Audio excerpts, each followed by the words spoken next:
Welcome back once again. Next topic is major land revenue settlements. अब तक हमने देखा कि इंट्रोडक्शन कि क्या चल रहा था और अंग्रेजों ने, ब्रिटिशर्स ने क्या क्या चेंजेस लाया, उसमें क्या प्रॉब्लम्स आए।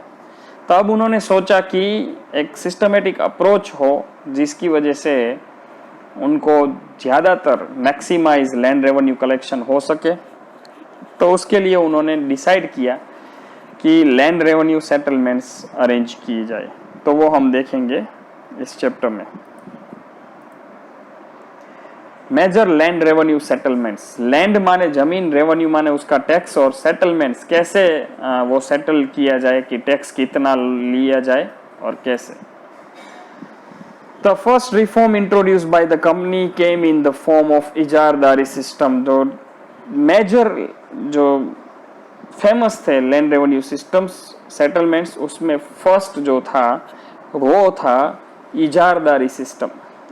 नाम कुछ इंडियन लग रहा है, इंट्रोड्यूस जो था वो ब्रिटिशर्स ने किया था।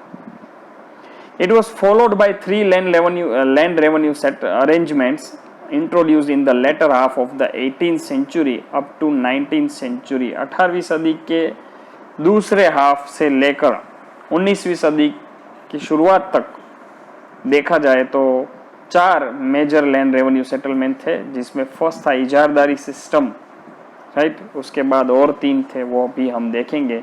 और वो 3 थे permanent settlement, Mahalwari settlement and Ryotwari settlement. So first will see Izaradari settlement.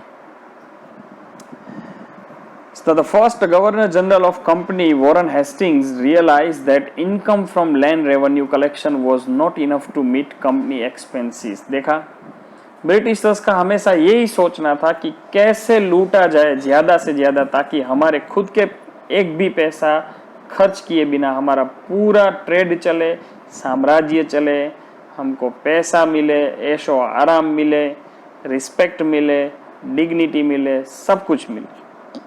तो वॉरेन हेस्टिंग जो कंपनी का फर्स्ट गवर्नर जनरल था, उसने रियलाइज किया कि कंपनी जो है, राइट, उसके कंपनी जो अभी लैंड रेवेन्यू कर रही है कलेक्शन, वो कंपनी के खर्चों को कंप्लीट करने के लिए ये काफ़ी नहीं है। वो रियलाइज किया, right. A massive famine in Bengal further reduced revenue। क्योंकि बंगाल में बहुत बड़ा फेमाइन आया था, उसकी वजह से रेवेन्यू घट गई थी, माने कम हो गई थी, माने टैक्स कम कलेक्ट हो रहा था, क्योंकि दुकाल था, अकाल था। अकाल की वजह से तो इनकम ही नहीं है, तो टैक्स कैसे पे करेंगे। Hastings introduce a system by which the right to revenue collection was given to the highest bidder for 5 years।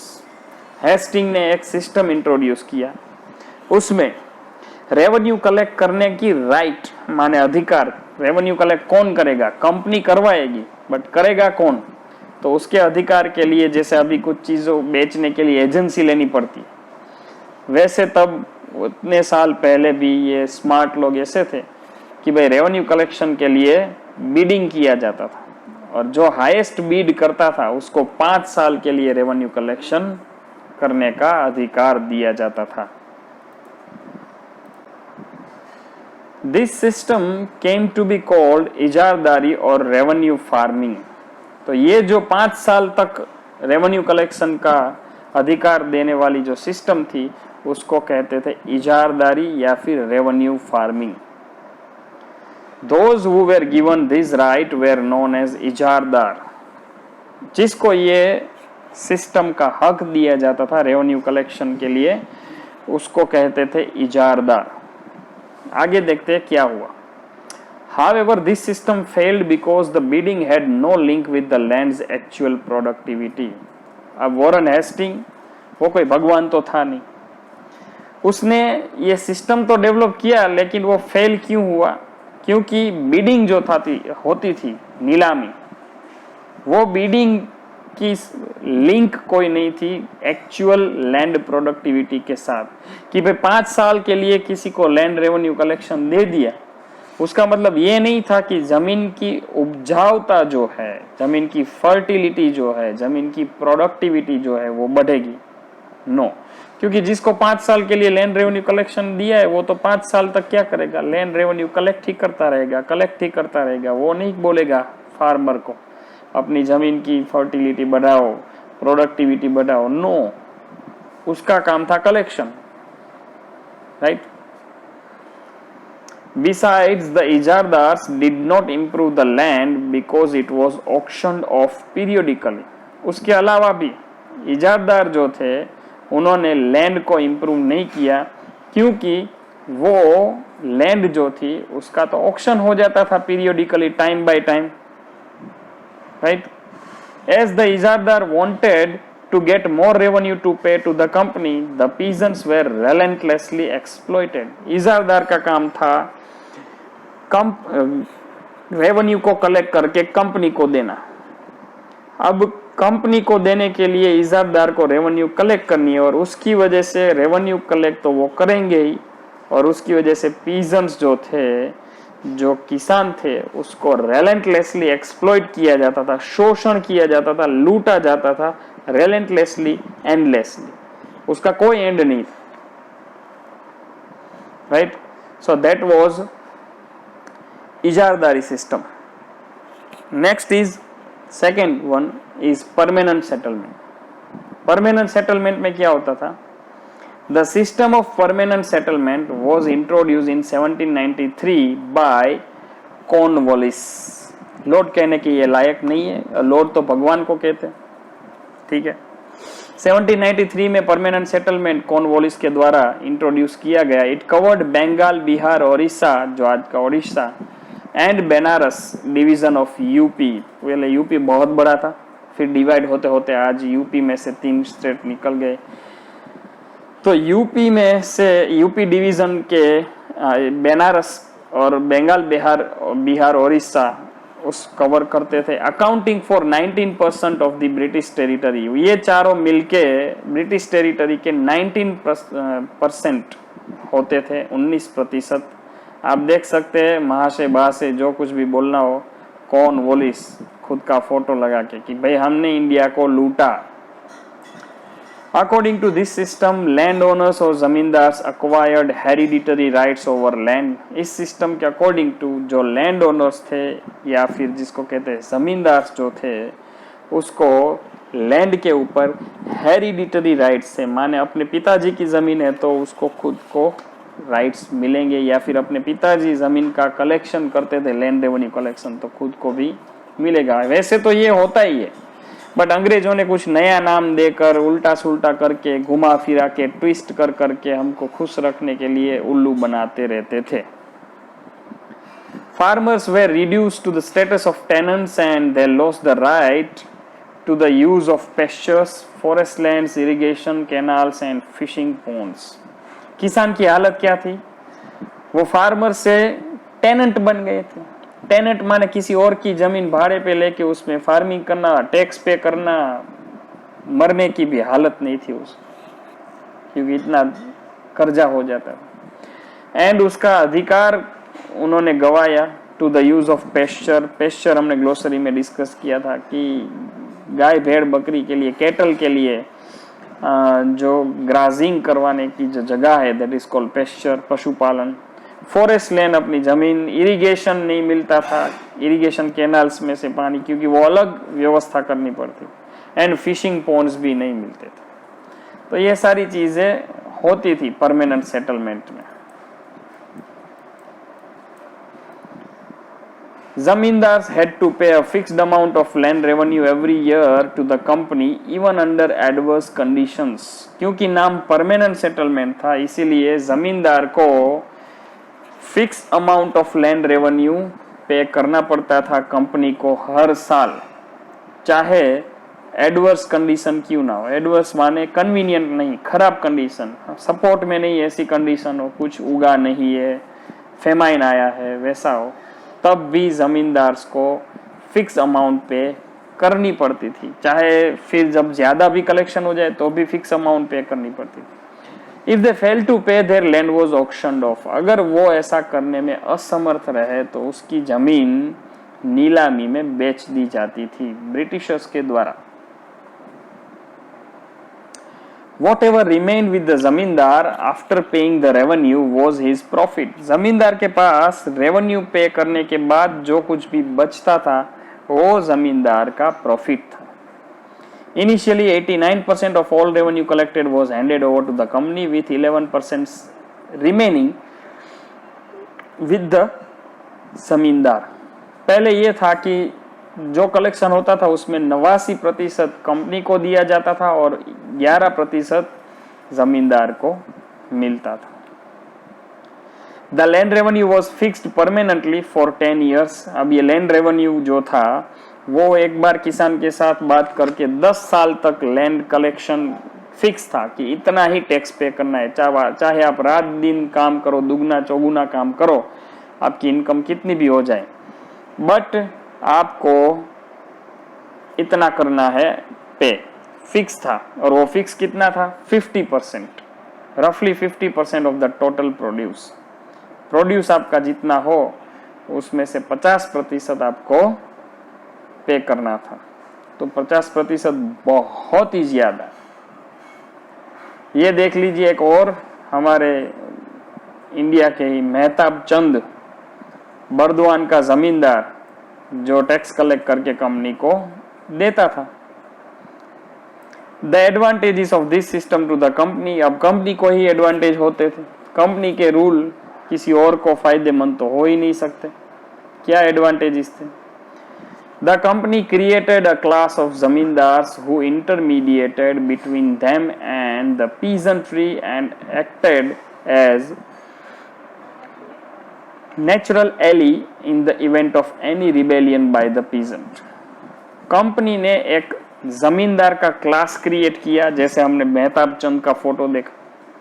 वो जमींदार क्या करते थे? हु इंटरमीडिएटेड, वो इंटरमीडिएरी के तौर पे काम करते थे कंपनी और पीजेंट्री, माने किसान और कंपनी के बीच में वो जमींदार काम करते थे। And acted as a natural ally, वो एक तटस्थ नेचुरल एली के तौर पे इस तरफ भी नहीं उस तरफ भी नहीं ऐसे काम करते थे, हालांकि उसका झुकाव तो कंपनी की तरफ ही था। इन the event of any rebellion by the peasants किसी भी बात का विरोध करते थे तो उनके खुद के इंडियंस जमींदार जो थे वो बीच में पड़ते थे और कंपनी और उसका एली बन के, एली माने मीडिएटर बन के वो काम करते थे। Under this system, the income of company from land revenue was secure, regular and stable। इस सिस्टम में कंपनी की जो रेवेन्यू थी वो कैसी थी? सिक्योर भी थी, माने सेफ थी, रेगुलर भी थी, नियमित थी, एंड स्टेबल भी थी। स्टेबल, कम नहीं होती थी, ज्यादा भी नहीं होती थी, कम भी नहीं होती।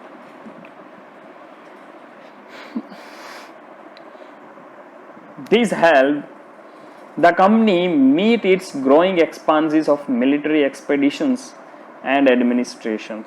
इसकी वजह से कंपनी को खुद की बढ़ रही डिमांड के खर्चे को कंपनी को कंप्लीट करने के लिए हेल्प मिलती थी, जैसे कि मिलिट्री एक्सपेडिशंस, मिलिट्री जो थी वो अपना कुछ भी काम करती थी तो वो, एंड एडमिनिस्ट्रेशन, पूरा निभाव खर्च भी कंपनी इसी से ही निकालती थी, राइट।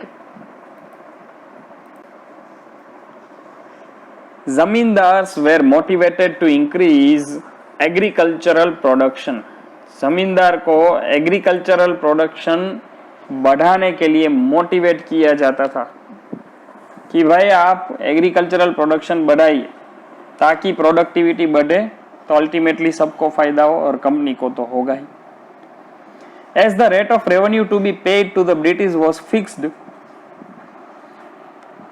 क्योंकि परमानेंट सेटलमेंट नाम है तो इसलिए ब्रिटिश को जो टैक्स पे किया जाता था वो फिक्स था, तो they could keep the surplus after paying their due to the company. Company को जो टैक्स पे करना था, जो अमाउंट, वो देने के बाद जो बचता था वो जमींदार खुद रखते थे, राइट। तो अब ये परमानेंट सेटलमेंट की बात हुई, अब उसकी इफेक्ट क्या हुई? Effects on the peasants. The actual cultivators were left at the mercy of the zamindars who extracted exorbitant rates or imposed illegal taxes. Actual cultivators जो सही में कल्टीवेट करते थे were left at the mercy of the जमींदार, जमींदार की दया पे उसको छोड़ देते थे. और जो जमींदार, कौन से जमींदार? हु एक्सट्रैक्टेड, जो निकालते थे, एक्सॉर्बिटेंट रेट्स. एक्सॉर्बिटेंट मतलब अनरीजनेबली हाई, इलीगली, मानवता का नहीं, कोई ऑनेस्टी नहीं, ऐसे रेट्स वो निकालते थे. और इम्पोज्ड इलीगल टैक्सेस. और वो क्योंकि परमानेंट सेटलमेंट में कंपनी को फिक्स देना था, तो खुद को ज्यादा फायदे करने के लिए जमींदार जो थे वो पीजेंट्स के ऊपर इफेक्ट डालते थे, वो उनके ऊपर प्रेशर डालते थे और अलग अलग नए टैक्सेस डाल के फिर वो ज्यादा से ज्यादा कलेक्शन करवाते थे. द पीजेंट्स हैड टू पे revenue even if there crops failed. Crops fail हुए, बारिश कम हुई, ज्यादा हुई, क्रॉप्स जल गए, क्रॉप्स मुरझा गए, फिर भी पीजेंट को टैक्स पे करना पड़ता था. Hence they were forced to borrow money from money lenders at high interest rates. पैसा नहीं था, पैसा देने के लिए मनी लेंडर्स जो पैसा उधारी पे देते हैं उनके पास से पैसा लेने को मजबूर कर दिया गया. और वो मनी लेंडर्स किसानों को हाई इंटरेस्ट रेट्स की लोन देते थे. ये तो डबल तरफ से प्रेशर. एक तो क्रॉप फेल हुआ, इनकम नहीं है, बोरो किया पैसे, तो उसका हाई इंटरेस्ट रेट, तो कैसे? ये तो फिर इनफाइनाइट डेट साइकिल बन जाएगी.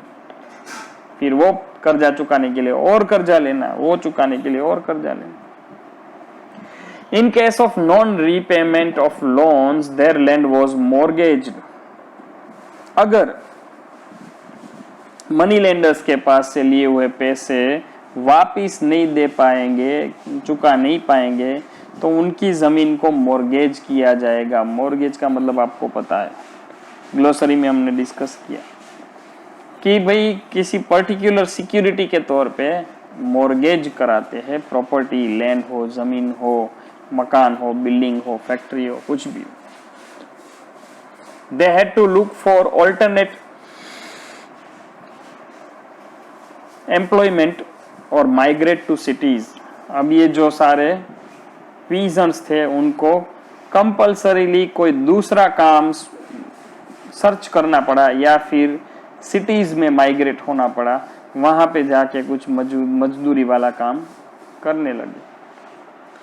Peasants were evicted from the lands they had cultivated for generations. पीढ़ी दर पीढ़ी, सालों से, पुरखों से वो खेती करते आ रहे थे, उस जमीन से भी उनको निकाला गया. एविक्ट का मतलब है निकालना, खाली करवाना. This created a class of landless peasants. उसकी वजह से एक अलग क्लास क्रिएट हुआ, वो क्लास था लैंडलेस पीजेंट्स. ऐसे किसान जिसके पास जमीन ही नहीं है. In many places, money lenders replaced the landlords and took no interest in improving agricultural production.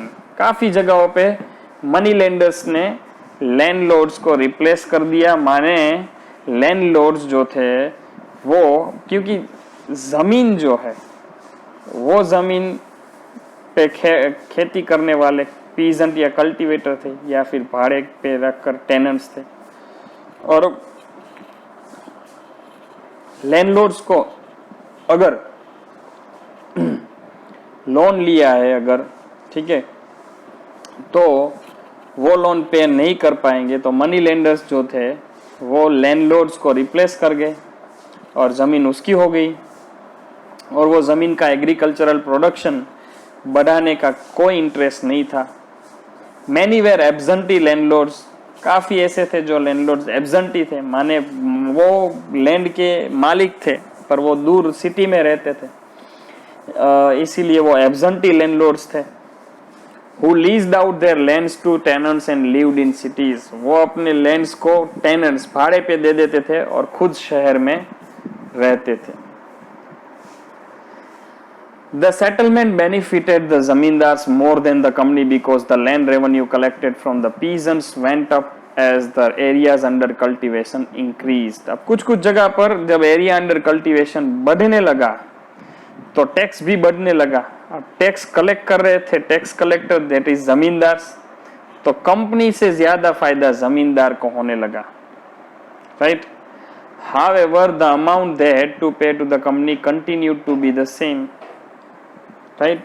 उनका खुद का इनकम कलेक्शन बढ़ने लगा लेकिन कंपनी को जो अमाउंट देना था वो तो सेम था. इसीलिए कंपनी से ज्यादा फायदा हुआ जमींदार को होने लगा, बट कंपनी तो ये देख नहीं पाएगी.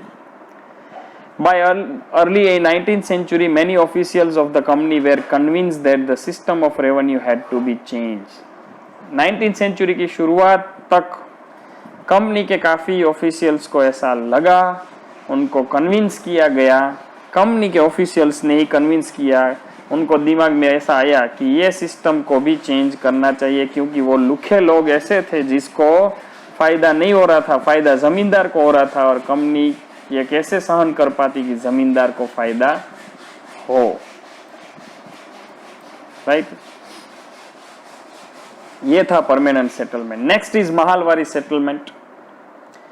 It was introduce in 1822. Third settlement की बात हो रही है by Holt Mackenzie in modern day Uttar Pradesh, certain parts of Madhya Pradesh and Punjab. ये तीनों जगह पे होल्ट मैकेंजी के द्वारा 1822 में ये जो महालवारी सेटलमेंट था वो इंट्रोड्यूस किया गया. राइट. और it accounted for 30% of the companies territory. इसमें कंपनी की 30% प्रदेश जो थी टेरिटरीज थी वो आती थी. कवरिंग द यूनाइटेड प्रोविंसेस जो आज का उत्तर प्रदेश है, सेंट्रल प्रोविंसेस जो आज का मध्य प्रदेश है and Punjab with variant of the system. अलग अलग जगह पे थोड़ा बहुत अलग होता था.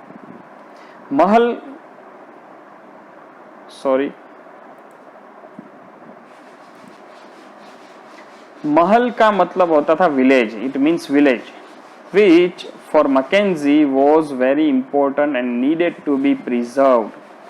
मैकेंजी के अकॉर्डिंग टू देखा जाए तो विलेज जो है वो बहुत ही इंपॉर्टेंट पार्ट है सोसाइटी का और उसको प्रिजर्व करके रखना चाहिए, संभाल के रखना चाहिए, इसीलिए महल वर्ड का यूज किया. Hence the unit of revenue settlement was the village or mahal and the revenue demand was made collectively on the village. इसीलिए महलवारी सिस्टम में रेवेन्यू सेटलमेंट जो था वो विलेज या फिर महल था और रेवेन्यू डिमांड जो था वो विलेज के ऊपर था, गांव के ऊपर. रेवेन्यू डिमांड पहले परमानेंट सेटलमेंट में क्या था, जमींदार को दे दिया गया, फिक्स कर दिया गया. राइट. वैसा था इजारदार में इजारदार को देते थे. राइट. इसमें क्या हुआ, महल का डिसाइड किया गया पूरे विलेज का. अब उसमें कौन आया, अलग नाम ही अलग है, बाकी काम तो ऑलमोस्ट सेम थे, कुछ अलग अलग था. द विलेज हेडमैन और लंबरदार या फिर lambardar collected the revenue and handed it over to the government.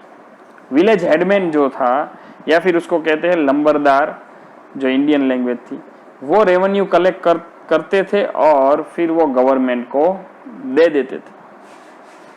The head of the village fixed the revenue on the basis of the type of land, total land under cultivation, and the customs and rights of different agricultural groups. Village का जो headman था, right, वो revenue fix करता था किस आधार पे, on the basis of type of land, कैसी जमीन है, total land under cultivation, cultivation के अंदर में कितनी जमीन आ रही है, and the customs and rights of the different agricultural groups. उस एग्रीकल्चरल ग्रुप्स के क्या रीति रिवाज है, क्या उसके अधिकार दिए गए हैं, वो सब कुछ ध्यान में रखते हुए विलेज का हेड जो था वो रेवेन्यू सिस्टम फिक्स करता था. The estimated revenue of each plot within a village was added up to calculate the revenue that each village had to pay. अब उसमें क्या होता था, हर एक प्लॉट का रेवेन्यू जो है, राइट, विलेज के अंदर हर एक प्लॉट का रेवेन्यू वो ऐड होता था खेत So the estimate revenue of each plot within a village was added up to calculate the revenue that each village had to pay. कि एक एक प्लॉट एक एक खेत का रेवेन्यू जो है वो एस्टिमेट किया जाता था, एक अनुमान लगाया जाता था और फिर वो ऐड किया जाता था और फिर जाके पूरे विलेज का ऐसे नंबर मिलता था कि पूरे विलेज को कितना रेवेन्यू पे करना है.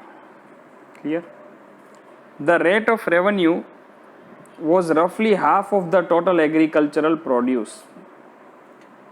रेवेन्यू माने टैक्स कितना था? टोटल एग्रीकल्चरल प्रोड्यूस का हाफ, जितना वो एग्रीकल्चरल प्रोड्यूस हो उससे आधा तो रेवेन्यू में देते थे. This demand was to be revise periodically and not fixed permanently. Permanent settlement में सबको फायदा था कंपनी को छोड़ के.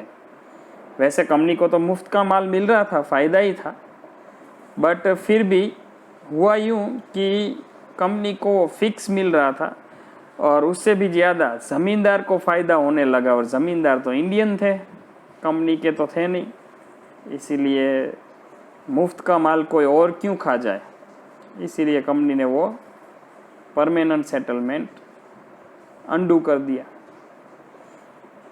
इसीलिए ये जो रेवेन्यू का था वो हर बार रिवाइज किया जाता था, राइट, फिक्स नहीं था. However, even under this system, the condition of peasants remained pitiable as the head of the village retained the right to extract revenue. हालांकि इस सिस्टम में भी पीजेंट्स की हालत खराब ही थी. पीटीएबल माने दयनीय, दया आए ऐसी ही थी, क्योंकि हेड ऑफ द विलेज जो था उसके पास ही रेवेन्यू एक्सट्रैक्ट करने का राइट था, तो उसमें कोई फेरफार, कोई फ़र्क पड़ता नहीं था उसको. वो तो ज़्यादा से ज़्यादा टैक्स कलेक्शन में ही लगा रहता था. Last is Ryotwari settlement. Ryotwari settlement में क्या था? द रियोतवारी और Munro system was introduce in the Madras presidency by Thomas Munro.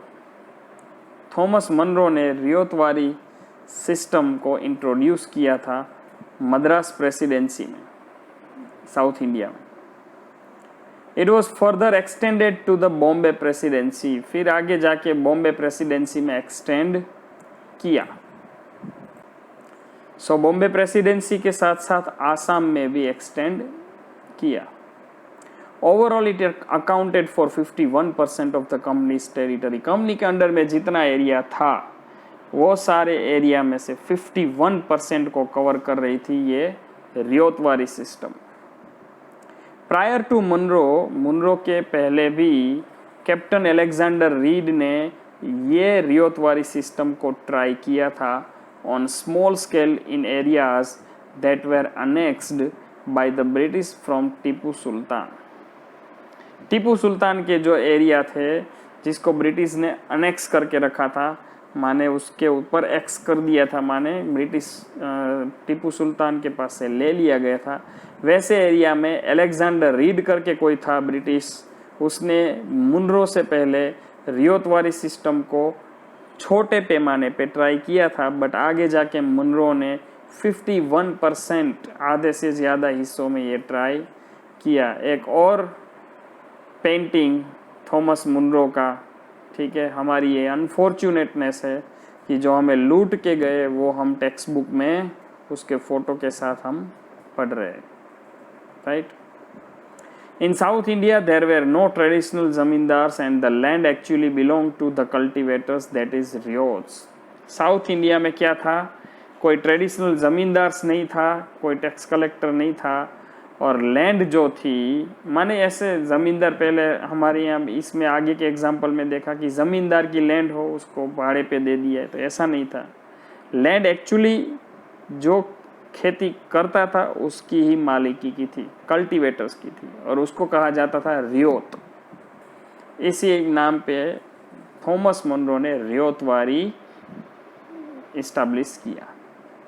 Both Munro and Reed felt that the land settlement must be made directly with the ryots. Munro और Reed का कुछ मानना ऐसा था कि लैंड सेटलमेंट जो है वो किसके साथ किया जाना चाहिए, कोई मीडिएटर के साथ नहीं, बट डायरेक्टली रियोत के साथ, कल्टीवेटर्स के साथ, जिसकी ज़मीन है उसके साथ किया जाना चाहिए।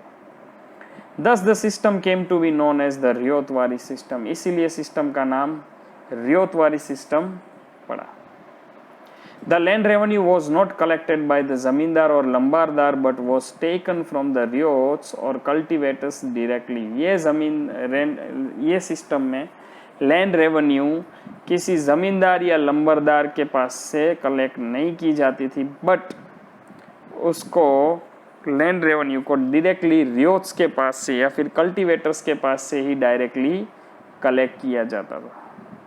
दे deposit it in the government treasury, directly वो गवर्नमेंट के खजाने में वो जमा करवाते थे। According to this system cultivators became land owners and there was no intermediary for collecting the revenue. इस सिस्टम के अकॉर्डिंग टू देखा जाए तो कल्टीवेटर्स ही लैंड ओनर्स थे, इसीलिए कोई इंटरमीडियरी रोल था नहीं रेवेन्यू कलेक्ट करने के लिए। डायरेक्टली रियोट्स जाके कंपनी को गवर्नमेंट ट्रेजर को पे करते थे। So this was the discussion about the 4 land revenue system. First was Izaradari, next was permanent settlement, next was Mahalwari and the last was Ryotwari, right. Next is commercialisation of agriculture. Agriculture का कैसे, खेती का कैसे commercialisation हुआ, व्यापारवाद हुआ, वो हम देखेंगे नेक्स्ट वीडियो में। See you in the next video.